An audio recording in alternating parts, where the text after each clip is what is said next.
sangat disayangkan ada beberapa yang tidak masuk ya. Adit dan Adit dan Rizky. Jadi presentasi akan segera dilakukan. Sekian kalau kita lanjut. Ibnu Rusyid. Nama lengkapnya Abu Al-Walid Muhammad Ibnu Rusyid. Lahir di Cordova, Spanyol pada tahun 520 Hijriah dan wafat di Marseille, Maroko pada tahun 595 Hijriah. Beliau menguasai ilmu fikih dan ilmu kalam, sastra Arab, matematika dan fisika, astronomi, kedokteran dan falsafat.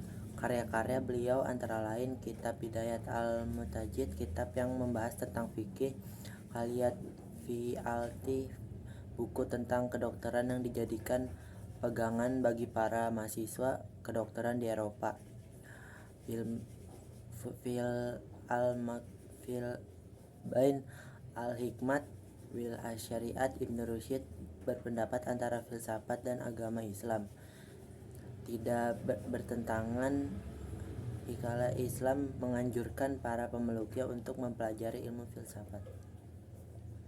Untuk Al-Ghazali, nama panjangnya Abu Hamid Al-Ghazali, lahir di desa Ghazalah, Tus, dekat Iran Utara, lah 450 Hijriah, untuk wafatnya 505 Hijriah, Tus, Iran Utara.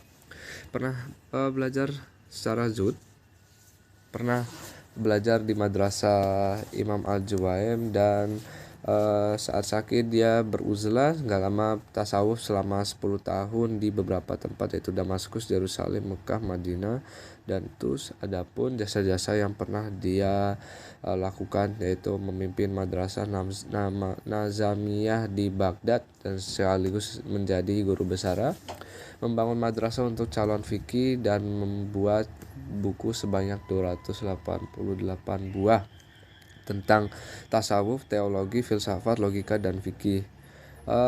Ada buku yang terkenalnya yaitu ada Ilum ad-Din yang membahas tentang akidah, ibadah, logika, bukan logika, lebih ke tasawuf berdasarkan Al-Quran sama hadis itu sendiri. Kalau di bidang filsafat pernah menulis yaitu At-Tahafu, yang artinya tidak konsistennya para filsuf, dan mendapat gelar atau julukan Hijatul Islam. Al-Kindi. Nama lengkapnya Yakub bin Ishaq Al-Kindi. Lahir di Kufah pada tahun 805 Masehi dan wafat di Baghdad pada tahun 873 Masehi. Al-Kindi termasuk cendekiawan muslim yang produktif. Hasil kerjanya di bidang-bidang filsafat, logika, astronomi, kedokteran, ilmu jiwa, politik, musik, dan matematika. Beliau berpendapat bahwa filsafat tidak bertentangan dengan agama karena sama-sama membicarakan tentang kebenaran. Beliau juga merupakan satu-satunya filosofi Islam dari Arab. Ia disebut Filasut al-Alafi. 4. Al-Farabi. Nama lengkapnya Abu Nasr Muhammad Ibnu Tarkan Ibnu Uzlaq Al-Farabi. Beliau lahir di Farabi, Transoksania pada tahun 872 Masehi dan wafat di Damsyik pada tahun 950 Masehi. Beliau keturunan Turki. Al-Farabi menekuni berbagai bidang ilmu pengetahuan, antara lain musik, kemiliteran, metafisika, ilmu alam, teologi, logika, dan astronomi. Di antara karya ilmiahnya yang terkenal berjudul Al-Royu Alul Al-Madinah wa Al-Fadilah. 4. Al-Farabi 872 sampai 950 Masehi. Nama lengkapnya Abu Nasir Muhammad Ibnu Tarkan Ibnu Uzlaq Al-Farabi. Beliau lahir di Farabi, Transoksania pada tahun 872 Masehi dan wafat di Damsyik pada tahun 950 Masehi. Beliau keturunan Turki. Al-Farabi menekuni berbagai bidang ilmu pengetahuan, antara lain logika, musik, kemiliteran, metafisika, ilmu alam, teologi, dan astronomi. Di antara karya ilmiahnya yang terkenal berjudul Ar-Royu Ahlul Al-Madinah wa Al-Fadilah, atau pemikiran tentang penduduk negara utama. Ibnu Sina. Nama lengkapnya Abu Ali Al-Husain Ibnu Abdullah Ibnu Sina, lahir di desa Afsyana dekat Bukhara. Wafat dan dimakamkan di Hamazan. Beliau belajar bahasa Arab, geometri, fisika, logika, ilmu hukum Islam, teologi Islam, dan ilmu kedokteran. Pada usia 17 tahun, ia sudah terkenal dan dipanggil untuk mengobati Pangeran Samani Nuh bin Mansur. Beliau menulis lebih dari 200 buku, dan di antara karyanya yang terkenal berjudul Al-Qunun fi At-Tibb, yaitu ensiklopedia tentang ilmu kedokteran, dan Al-Shifa, ensiklopedia tentang filsafat dan ilmu pengetahuan. Waliullah dilahirkan di Delhi pada 21 Februari 1703. Ia memperoleh pendidikan dari orang tuanya yang dikenal sufi dengan pengelola madrasah, yaitu Syekh Abad. Setelah dewasa, ia terus menjadi guru di madrasah itu. Kemudian beliau menunaikan ibadah haji dan menimba ilmu pada ulama-ulama di Mekah dan Madinah selama setahun.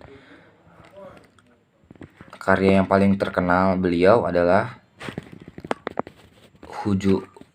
Hujjatullah Al-Balighah dan Fuyun Al-Haramain. Ketika melihat dunia Islam, Syekh Waliullah berpendapat bahwa penyebab kemunduran dunia Islam di antaranya adalah terjadinya perubahan sistem pemerintahan menjadi sistem kerajaan, sistem demokrasi yang melekat dengan sistem monarki absolut, perpecahan di kalangan umat Islam, memperadukan ajaran Islam dengan unsur-unsur ajaran lainnya. C. Muhammad Iqbal 1876 sampai 1930 Masehi. Muhammad Iqbal berasal dari keluarga golongan kesarjanaan tingkat magister atau MA. Di kota itulah ia berkenalan dengan seorang orientalis bernama Thomas Arnold. Orientalis inilah yang mendorong Iqbal untuk melanjutkan studi ke Inggris. Iqbal kemudian masuk ke Universitas Cambridge pada tahun 1905 untuk mempelajari filsafat.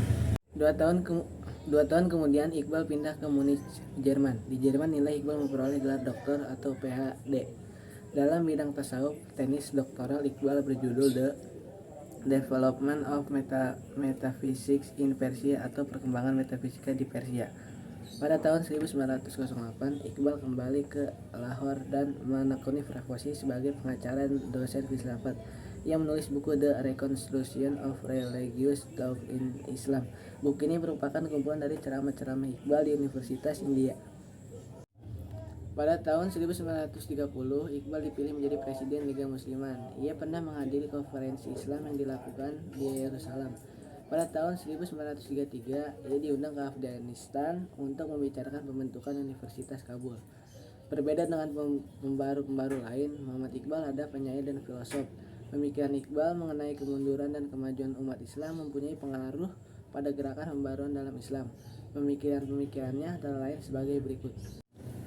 1. Ijtihad mempunyai kedudukan penting dalam pembaruan Islam. Oleh karena itu, pintu ijtihad tetap dibuka. 2. Umat Islam perlu mengembangkan sikap dinamis dalam syairnya. Ia mendorong umat Islam untuk bergerak dan jangan tinggal diam. 3. Kemunduran umat Islam disebabkan oleh kebekuan dan kebuntuan atau kejumudan dalam berpikir. Hukum Islam tidak bersifat statis, tetapi dapat berkembang sesuai perkembangan zaman. 5. Umat Islam harus menguasai sains dan teknologi yang dimiliki Barat. 6. Perhatian berlebihan umat Islam terhadap kehidupan yang bersifat zuhud telah menyebabkan kurangnya perhatian terhadap masalah-masalah keduniaan dan kemasyarakatan. Ali Pasha. Muhammad Ali Pasha lahir di Kavala, Yunani tahun 1765 dan meninggal di Mesir pada tahun 1849. Ia adalah seorang keturunan Turki. Sebagai seorang raja, Muhammad Ali memprioritaskan bidang militer. Ia berpandangan bahwa kekuasaannya hanya dapat dipertahankan dan diperbesar dengan kekuatan militer. Untuk menopang kekuatan militer, maka ia membangun kekuatan ekonomi. Ia berpendapat bahwa di balik kekuatan militer pasti ada kekuatan ekonomi sebagai penyedia biayanya. Untuk membangun kekuatan militer dan kekuatan ekonomi, ilmu-ilmu modern diperlukan sebagaimana dikenal. B. Rifa'ah Baidawi Rofi Al-Tahtawi. Tokoh ini sering dikenal dengan sebutan Al-Tahtawi. Ia lahir pada tahun 1801 di Tahta, suatu kota yang terletak di Mesir bagian selatan, dan meninggal di Kairo pada tahun 1873. Al-Tahtawi mulai belajar di Universitas Al-Azhar Kairo ketika usianya 16 tahun. Ia menyelesaikan studi di Al-Azhar pada tahun 1822 dalam waktu 5 tahun. Beberapa pemikiran tentang pembaruan Islam yang diusungnya adalah sebagai berikut. 1. Ajaran Islam bukan hanya mementingkan kesejahteraan hidup di akhirat belaka, tetapi juga hidup di dunia. 2. Kekuasaan raja yang cenderung absolut harus dibatasi dengan syariat. 3. Syariat harus diartikan sesuai dengan perkembangan modern. 4. Para ulama harus mempelajari filsafat dan ilmu pengetahuan modern agar syariat dapat ditegakkan di tengah kehidupan masyarakat modern. 5. Pendidikan harus bersifat universal. 6. Umat Islam harus dinamis dan meninggalkan sifat statisnya. C. Jamaluddin Al-Afghani. Jamaluddin lahir di Afghani pada tahun 1839 dan meninggal dunia di Istanbul tahun 1897 pada usia 22 tahun. Ia telah menjadi pembantu bagi Pangeran Dedes Muhammad Khan di Afghanistan di tahun 1864.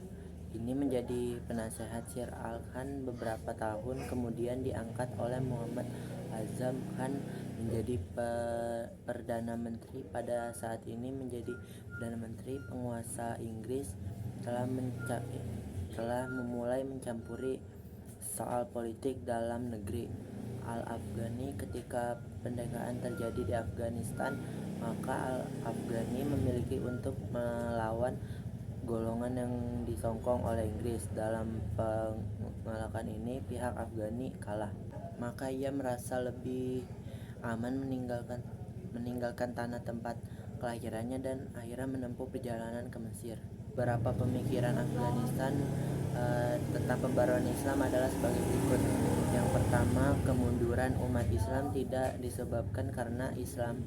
Kemunduran ini disebabkan oleh berbagai faktor yang terdapat dari umat Islam sendiri. Yang kedua, untuk mengembalikan kejayaan Islam di masa lalu dan sekaligus menghadapi dunia modern, maka umat Islam harus kembali kepada ajaran Islam yang murni. Islam juga harus dapat dengan akal sehat, akal serta kebebasan berpikir. Ketiga, corak pemerintahan alokasi dan absolut harus diganti dengan pemerintahan. Yang ketiga, corak pemerintahan autokrasi dan absolut harus diganti dengan pemerintahan demokratis. Kepala negara harus bermusyawarah dengan pemuka masyarakat yang berpengalaman. Yang keempat, tidak ada pemisahan antara agama dan politik. Rasa solidaritas antar umat Islam harus dihidupkan kembali di dunia Islam. Sultan Mahmud II, pelopor pembaruan di kerajaan Turki Utsmani abad ke-19 sama dengan di Mesir, yaitu Raja Pembaruan Islam di Mesir dipelopori oleh Muhammad Ali Pasha, sedangkan pembaruan di Turki Utsmani dipelopori oleh Sultan Mahmud II. Sultan Mahmud II lahir pada tahun 1785 dan wafat tahun 1839. Ia mempunyai latar belakang pendidikan agama, pengetahuan pemerintahan, sejarah, dan sastra Arab, sastra Turki, dan sastra Persia. Mahmud diangkat menjadi sultan di tahun 1807 dalam usia kira-kira 22 tahun. Pada masa kesultanannya yang pertama, ia disibukkan oleh peperangan dengan Rusia dan usaha menundukkan daerah-daerah yang mempunyai kekuasaan otonomi besar. Peperangan dengan Rusia berakhir pada tahun 1812.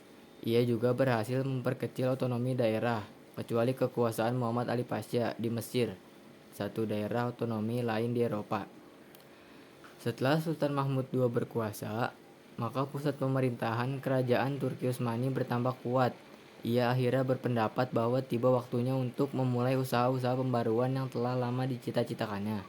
Di antara pemikiran-pemikiran pembaruan Sultan Mahmud II sebagai berikut. Yang pertama, menerapkan sistem demokrasi pemerintahnya. Yang kedua, menghapus pengutusan sultan yang dianggap suci oleh rakyatnya. Yang ketiga, memasukkan bidang keilmuan umum ke dalam kurikulum lembaga-lembaga pendidikan madrasah. Keempat, mendirikan sekolah Maktebi Ma'arif untuk mempersiapkan tenaga-tenaga administrasi dan mendirikan Maktebi Ulu Ebiyet untuk mempersiapkan tenaga-tenaga ahli penerjemah. Yang kelima, mendirikan sekolah kedokteran, militer, dan teknik. Sultan Mahmud II lahir 1785 dan wafatnya 1839. Latar tradisional ya, pendidikan tradisional yaitu pengetahuan pemerintah, pengetahuan agama, 3 sastra yaitu Arab, Turki, Persia. Menjadi sultan pertama di umurnya 22 di tahun 1807, langsung diterjunkan dengan peperangan dengan Rusia ya, dan berusaha menundukkan otonomi daerah yang besar.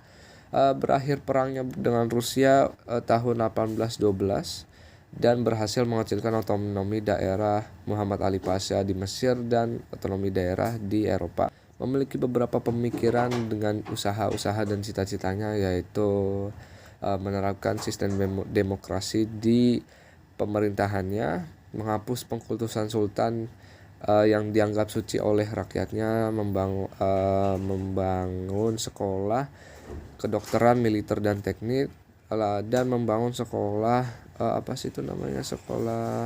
sekolah administrasi sama penerjemah, yaitu Maktebi Ma'arif sama Maktebi Ulumi Edebiyat. Dan yang terakhir itu dia memasukkan keilmuan umum ke lembaga-lembaga di setiap madrasah. Sip.